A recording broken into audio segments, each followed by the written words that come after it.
سعودی عرب میں ایکسپائر عمرہ visa holders کو راحت بغیر جرمانے کی واپسی کی سہولت۔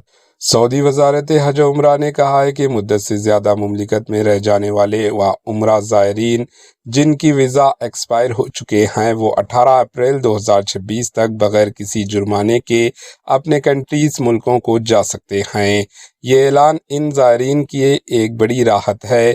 یہ حالیہ عرصے میں دوسری مرتبہ جاری کیا گیا۔ اجل نیوز کے مطابق وزارت حج کی جانب سے پھر ایک بار جاری بیان میں مزید کہا گیا کہ موجودہ عالمی حالات کی وجہ سے مختلف کنٹریز سے آنے والے عمرہ زائرین بروقت اپنے کنٹریز کو نہ جا سکے۔ ایسے زائرین جن کے ویزاؤں کی مدت 8 رمضان 25 فروری 2026 کو ختم ہو گئی تھی اور وہ حالت کی وجہ سے سفر نہ کر سکے، ان کے لیے خصوصی رعایت ڈسکاؤنٹ دی گئی ہے۔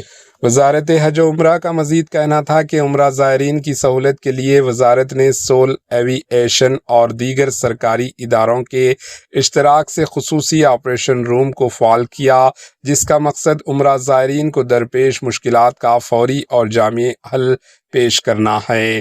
وزارت کا کہنا ہے کہ عمرہ زائرین کو چاہیے کہ وہ ویزا کی مدت میں توسیع کی فیس اور جرمانے کی ادائیگی کے بغیر اپنی واپسی کی سیٹ 18 اپریل 2026 سے پہلے تک کنفرم کریں اور مقرر وقت ایئرپورٹ پہنچ جائیں تاکہ مہلت سے فائدہ اٹھاتے ہوئے بغیر کسی جرمانے کے اپنے کنٹریز کو بحفاظت لوٹ سکیں۔